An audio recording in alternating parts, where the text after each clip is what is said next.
back to the beginning, the event was just, I mean, it was so incredible. I mean, I watched the live stream here, as I guess over 5 million other people did. I mean, It was such a massive thing. And you were a part of, it was the first supergroup that played of the day, I think, right?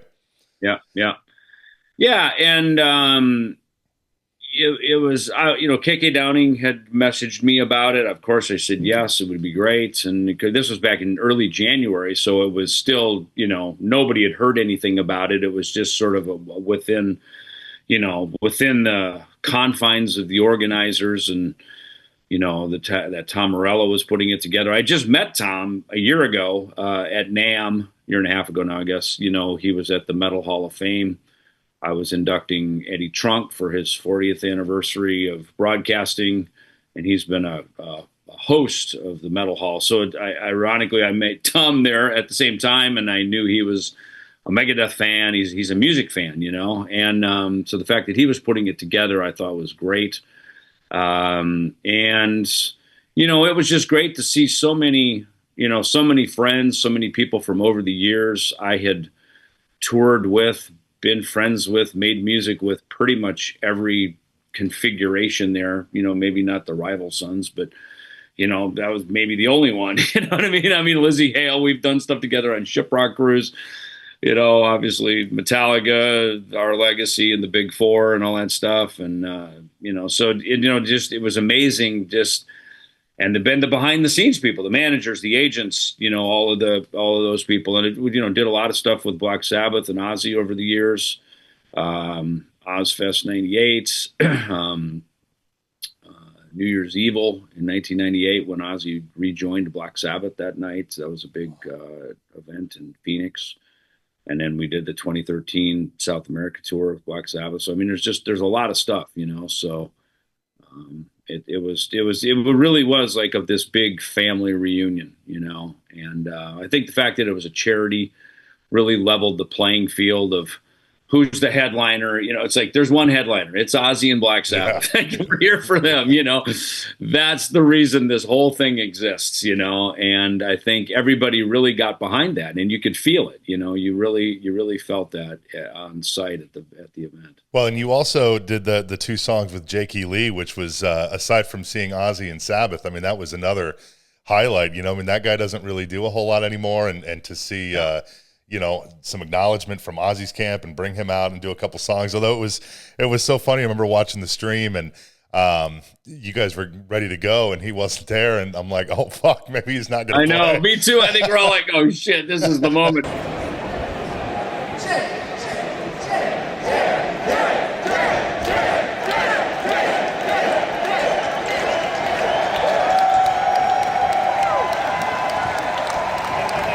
But it's funny because as it played out, he got the hero's welcome that he deserved. Yeah. To walk out to that applause, to the roar of the crowd. I mean, look, you sometimes wonder, did the fans forget about me? Am I still relevant? Do I matter? And Jake doesn't really seem like a guy that was too concerned about that. I mean, I think his time with Ozzy was so long ago, but he hadn't spoken to Ozzy, from what I understood from him, 38 years, a long time, right? Yeah. So for him, we got to be buddies. We were kind of travel buddies. We sort of hung out together a lot and, rode the van transportation to and from the hotel and the gig a lot for the sound checks and all, or the, practice, the rehearsals and stuff. So I got to, hang and just, be a friend with Jake. And I'd met him once before at NAMM through Jackson Guitars, Charvel, because we're both, on the roster there.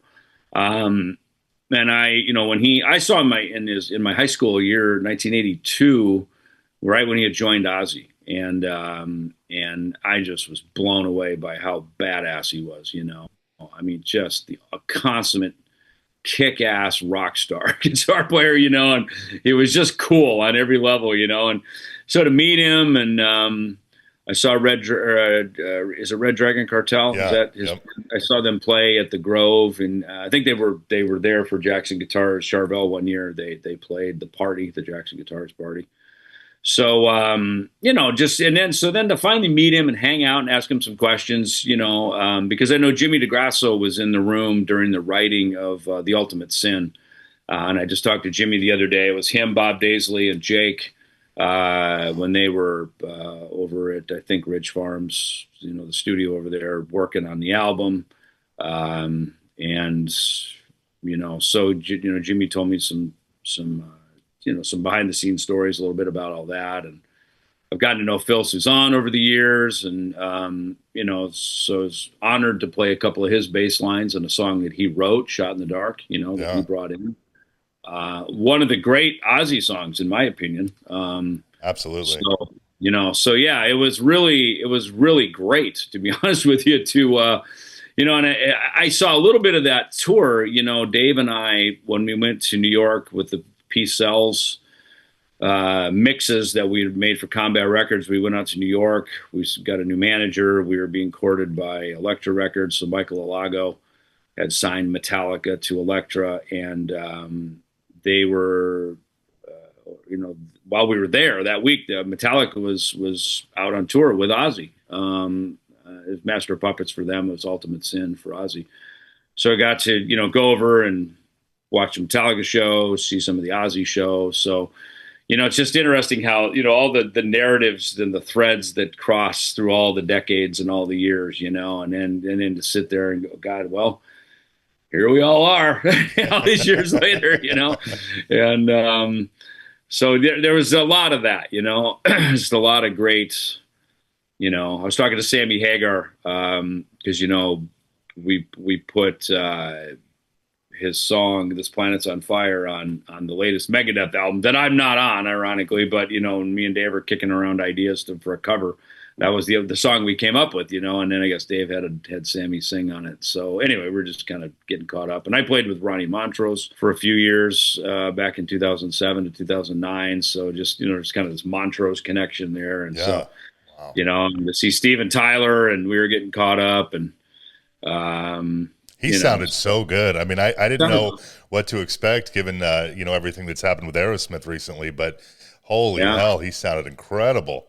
Yeah, I mean, he was kind of giving me the lowdown on, what had happened, and, he's recovering, and but yeah, he was in great spirits. He looked great. It was funny, having a great time, so yeah, I thought he sounded amazing. And I took a look at Ron Wood's out there. I'm like, where did a Rolling Stone fall out of the skies and land on stage? You know what I mean? So it was just one of these, every time you turned around, there's some new secret surprise, some new, cherry on top, of the whole thing. So it was just, it as it looked on the live stream, I'm sure that's exactly what it was like in the room. It was really just incredible.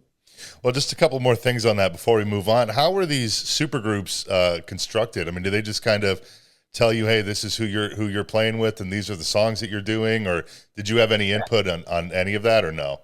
No, that's exactly what it was. In fact, I was first given 3 songs. I think Sweet Leaf was always in the mix, I think. And then Tom said, he goes, hey, just stay fluid. Here's 3 songs, and then I started kind of listening. This is back in like February. And then, sometime later, I don't know, by 1st of April, late March, he said, by the way, here, scrap that. Here's 300. I think these will be the one, he goes, just stay fluid. Because I realized probably too, as bands were being added, maybe they were saying, hey, well, we want to play this Sabbath song, or, what I mean? There's a lot of, moving parts. And, I do a lot of this stuff with Metal Allegiance. So I know what it's like when you're putting these things together, and even with Kings of Thrash, we're songs, I know Megadeth songs, it's like sometimes there's just moving parts. So I've learned to, you just kind of, you stay a little fluid with it. But yeah, no, Tom handled all of that. He put all that together, and, look, I was just there to be a member amongst members and just play bass wherever they needed me,